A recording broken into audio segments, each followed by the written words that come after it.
live in a shithole. A house that doesn't even begin to meet minimum standards. Not vermin-proof, dodgy wiring, no gas or electrical certificates. Hell, I don't even have curtains. Anyway, the owner is on the brink of foreclosure. Didn't disclose when we began the lease. And so to help her out, we pay our rent fortnightly. Generally a week in advance, on top of being a month in advance. So the rent is due tomorrow, but usually I just would have paid it last weekend. Anyway, with my dad's funeral costs, I wouldn't be paying in advance this fortnight but will be on time for the foreseeable future. The owner texts me today to advise I am a week overdue, so I need to hand back keys on Sunday and vacate. Huh? We have a 2-year lease, you giant idiot. Touch base with the REA to advise her client is mistaken and request a ledger. She sends me not only the ledger, which shows I'm currently 5 weeks in advance, but also attached a notice to vacate for failure to pay rent. What? I call her and advise I can technically stop paying rent for 7 weeks before she can issue that notice, and since she wants to get all smarty pants, I'm requesting urgent repairs. This was my follow-up text. Hi agent, regarding the text I got this morning telling me to vacate this weekend. As we are both aware, there is a lengthy process in order to legally vacate a tenant. I will not be vacating this weekend. That's ridiculous. The rental provider's inability to budget effectively is not my problem when I am 5 weeks in advance on rental payments. In the meantime, since your rental provider wants to do everything by the book, please take this as official notification of request for urgent maintenance to bring the property to minimum rental standards. These are as follows. 1. All external windows in a rental property that can be opened must be lockable. They must also be able to be left open or closed. If the window can't have a lock fitted, it must have a functioning latch to keep it closed. 2.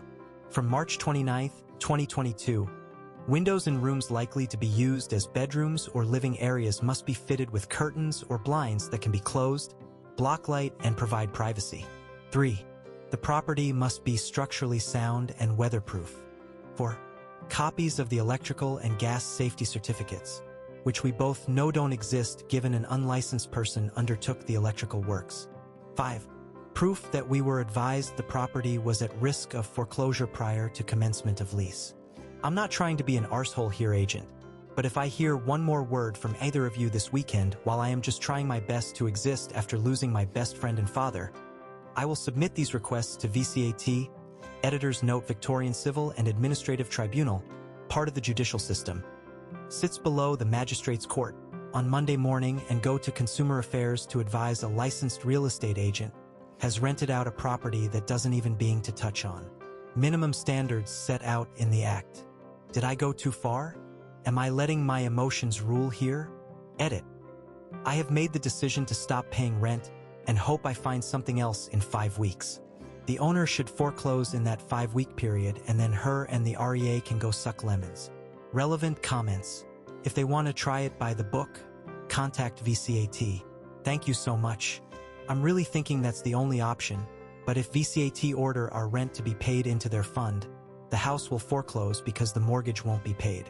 But to be fair, I'm tired of living with mice and cold. How dare they think they can bully me like this because she's overextended her finances and wants me to pay a premium for her mistakes. Name and shame. I live in a small country town. I'd be ostracized and likely banned from the local IGA for bringing drama to the town.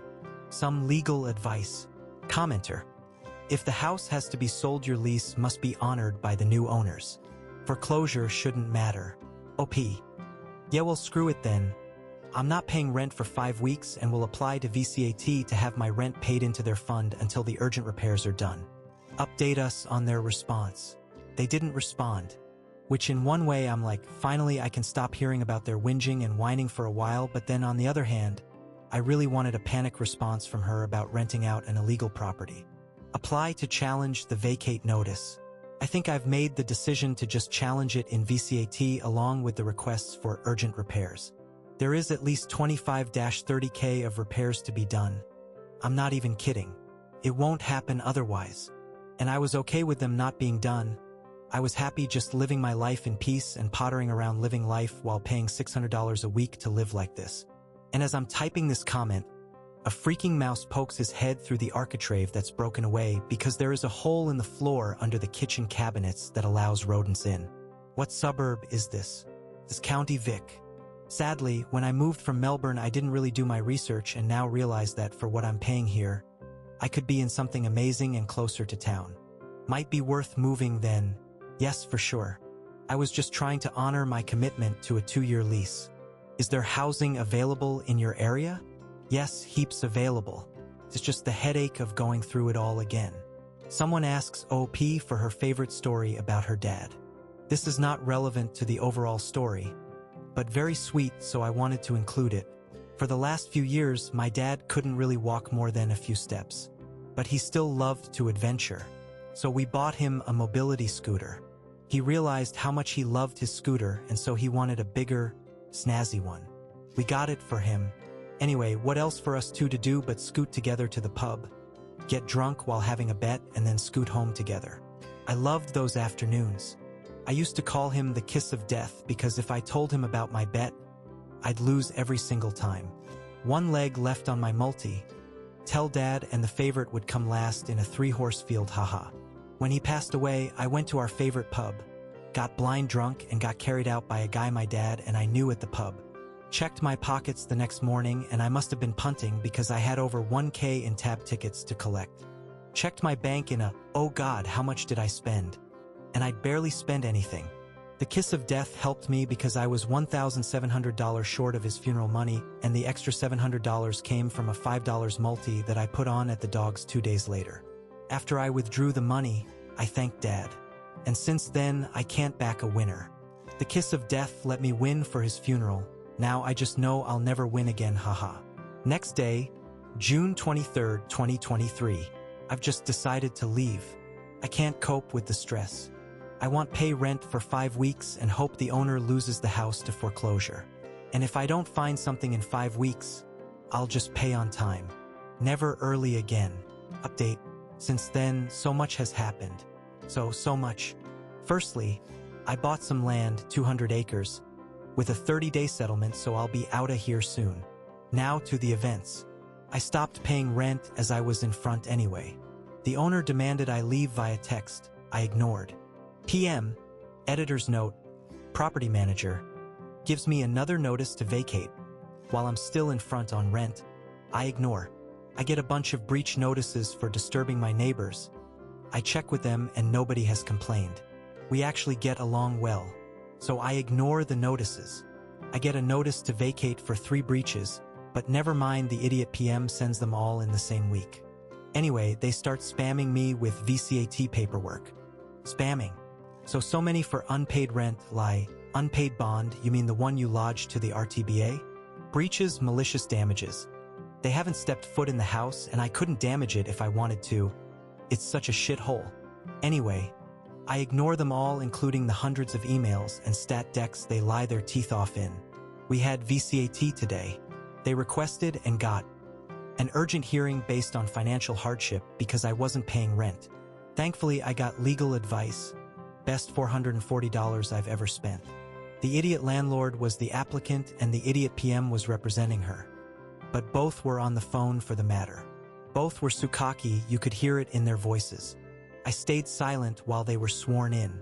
I get sworn in and ask, member, may I interrupt to ask an important question? Of course, Ms. Miserable. Go ahead.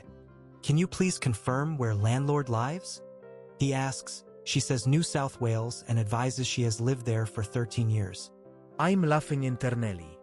I'm sorry, landlord. VCAT is for Victorians only. I cannot hear this matter. Oh, but I live there in between tenants. I find that strange given as you previously answered to residing in New South Wales for 13 years. In any case, Ms. Miserable lives at the premises now and you reside in New South Wales. You'll have to take this to the magistrate's court. But, insert whatever she was trying to say. I had my call muted because I was cackling. There's no buts. I cannot hear this matter. This constitutional law. I have no choice but to dismiss the application. Goodbye, everyone. Best moment ever. So I've let PM waste hours, literally hours, preparing VCAT nonsense and lodging applications for nothing. Landlord is furious. She's already sent a plumber around to disconnect the hot water. Luckily, it's a small country town, so everyone knows her and despises her, but has never had an issue with me. The plumber only popped in to see if I was okay. I'm sure the saga will continue, but I'm truly hopeful that the PM says, hang on. I'm not too comfortable lying in the magistrate's court, and leaves Landlord on her own. And meanwhile, I'll sit on top of the hill on my 200 acres and laugh that I won with one simple question. Edit for those who think it's fake. I've made the VCAT ruling my profile picture, smiley face, relevant comments. Commenter. Repeatedly lying on a stat deck can be a serious offense. If the hearing went ahead and those were presented, they could be in serious trouble? OP. If it goes to the magistrate's court, I will certainly be represented, so I will make sure it's known they are purposely lying. Commenter. Did the legal advice let you know about the jurisdiction thing? OP. Yes, I was initially going to be represented, but he said it wasn't necessary. Just to touch base if it goes to magistrate's court. Commenter. Well done. How did you learn the landlord resides out of Victoria? OP. Before she showed her true colors, we spoke regularly. We texted at least weekly and spoke on the phone at least fortnightly. Commenter. About the state of the property? Gotta love a helicopter LL. OP. Yeah, and just general chit-chat. I got the feeling she was a lonely old woman who had a rough trot. Turns out she just doesn't have anyone in her life because she's an arsehole. Commenter. Congratulations on this victory, and I'm sorry you're going through this. Any thoughts on why, if they're being foreclosed on, why they'd be bothering to try and evict? OP. In the paperwork, the landlord is having financial counseling through the salvos. That was part of the financial hardship urgent hearing crap. So I don't think the foreclosure is as imminent as she made out. I truly believe that she is hoping to evict me, get someone else in, and then it's a bit of a cash injection. For weeks up front, borrow bond money, etc. You can suddenly afford 200 acres? Why would you live in a shack and not a suburb? Doesn't sound like someone who runs a farm or vineyard business. Editor's note, I have no idea where they got the vineyard idea. I couldn't think of anything worse than living in an established suburb. I got the money off my dead father. Is that okay with you? I never said I run a vineyard. I know EFF all about grapes. 200 acres of land out my way cost me less than a pretty little townhouse out your way. You keep your townhouse, I'll keep my hill. Mini update. My dad left me a $2 million life insurance policy. I spent just under $1 million buying land in rural Vic where I now live, and spent the rest of the first $1 million paying off debts / buying dad a nice burial plot, etc. I also bought a new car. Well, a demo, but it's basically new. I saw a financial advisor who suggested starting an investment portfolio. I asked what kind of investments, and he said there was many options, stock, property, blah blah. I don't feel comfortable with him, so I legged it. Where the hell do I go to find a good person to help me? Is the bank a reliable source of information? Is currently just sitting between 4 bank accounts in incentive savers / maxi savers. Relevant comments. Must have been an expensive premium. I have no idea how he afforded it. He must have struggled so much. My husband was paying $190 a month for $500K before we received this. So I dread to think. But I'll forever be grateful. People saying the account is fake. No. I created an elaborate story about my best mate dying months ago and kept the story going this whole time just to say I'm a financial idiot to strangers on the internet who Googled what is HISA today. I wish I had my dad not money. He was the best. I just didn't know where to look for financial help. As previously said, I have no idea how he afforded it. None. I do know now why I always paid for lunch though.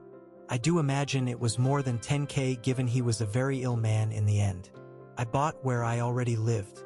Rural is where I belong, and as my husband and daughter are First Nations, we wanted to ensure we would always be on their country. Cheers. Where they are living.